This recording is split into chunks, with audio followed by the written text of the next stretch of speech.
Una introducción a don Francisco de Quevedo y Villegas. He estado obsesionado con este hombre 20 años. Pero bueno, escuchemos. Don Francisco de Quevedo y Villegas es el principal exponente de la escuela conceptista, que es la opuesta al culteranismo de Góngora. El genio de los contrastes barrocos nace en Madrid el 27 de septiembre de 1580. Su padre es secretario de la princesa María, hija del emperador Carlos V, y su madre es dama de la corte. Recibe una educación humanística en un colegio de los padres jesuitas en Madrid. Luego estudia filosofía y lenguas clásicas en Alcalá de Henares y en el 1601 se traslada con la corte a Valladolid, donde estudia teología.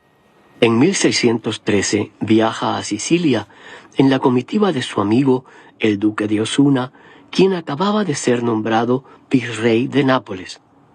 Osuna lo nombra secretario de Hacienda y en ese cargo desempeña peligrosas misiones en Niza, Venecia y otros puntos, en muchos casos arriesgando su propia vida. Regresa luego a España, se hace caballero de la Orden de Santiago y recibe numerosos honores, pero al caer en desgracia su protector, Osuna, es condenado a detención domiciliaria en su torre de Juan Abad. Es por esta época que comienza a escribir y en 1621 publica su sátira Cartas del Caballero de la Tenaza. 5 años más tarde aparece su célebre novela picaresca titulada La historia de la vida del buscón, en que une a la tradicional picardía del protagonista una visión descarnada y grotesca de la vida de la época.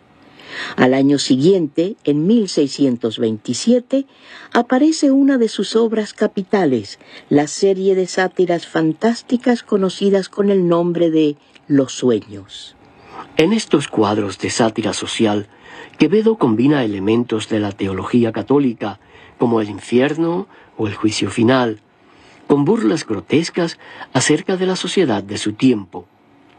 Uno de esos cuadros es el llamado El sueño del infierno, en que el autor, un poco como el Dante de la Divina Comedia, desciende a los infiernos y en ellos ve toda una serie de personajes que han sido condenados a las llamas eternas. Cada uno de estos personajes representa un tipo de habitante del mundo español de la época, y Quevedo se sirve de ellos para criticar todo su género. Uno de esos tipos es el hidalgo, la figura del descendiente de una familia presuntamente noble. Hidalgo es una contracción de hijo de algo, que trata de hacerse valer más por sus antepasados que por sus obras. Un hidalgo llega a una mansión infernal y trata de explicar que no le corresponde estar en el infierno por cuanto ha habido en mi linaje 13 capitanes valerosísimos y de parte de mi madre desciendo de 5 catedráticos, los más doctos del mundo. Un diablo le escucha, le pega con un bastón en las espaldas hasta hacerlo caer al suelo y finalmente le dice: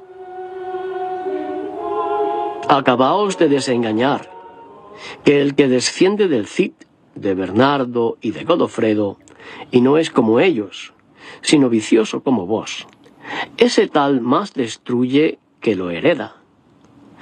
Toda sangre hidalguillo es colorada.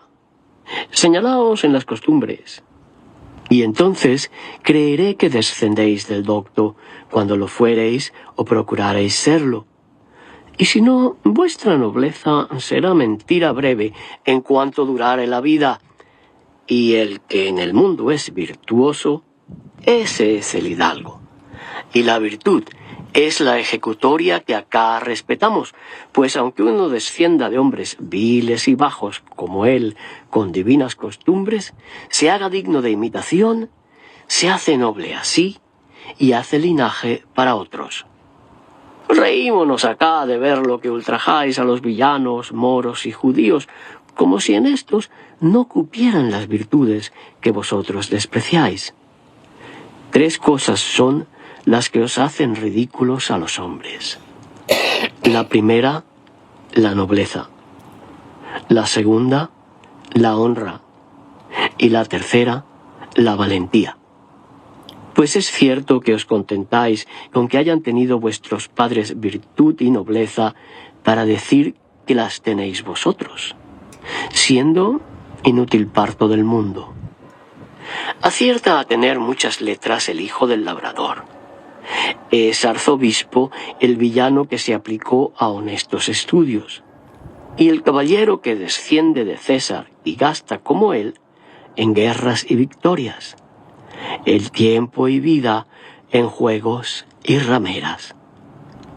Dice que fue mal dada la mitra a quien no desciende de buenos padres, como si hubieran ellos de gobernar el cargo que les dan. Quieren, ved qué ciegos, que les valga a ellos, viciosos, la virtud ajena de 300.000 años, ya casi olvidada, y no quieren que el pobre se honre con la propia. Carcomióse el hidalgo de oír estas cosas, y el caballero que estaba a su lado se afligía, pegando los abanillos del cuello y volviendo las cuchilladas de las calzas. Pues, ¿qué diré de la honra? Que más tiranías hace en el mundo y más daños, y es la que más gustos estorba. Muere de hambre un caballero pobre, no tiene con qué vestirse, ándase roto y remendado o da en ladrón.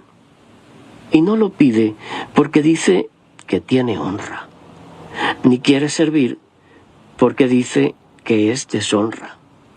Todo cuanto se busca y afana, dicen los hombres, que es por sustentar honra. Oh, lo que gasta la honra. Y llegando a ver lo que es la honra, no es nada. Por la honra no come el que tiene gana donde le sabría bien.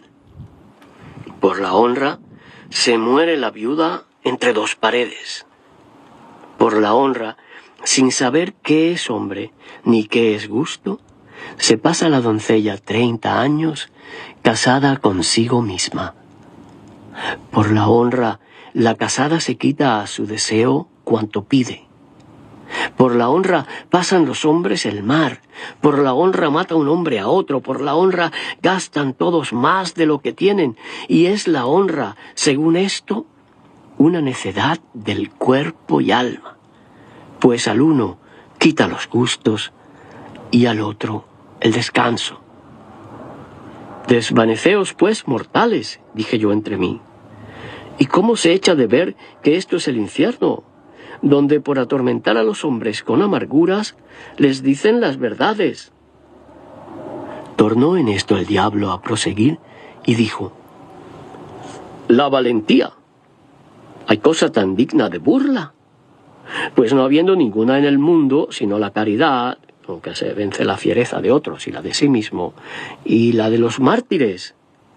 Todo el mundo es de valientes, siendo verdad que todo cuanto hacen los hombres, cuanto han hecho tantos capitanes valerosos como ha habido en la guerra, no lo han hecho por valentía, sino de miedo.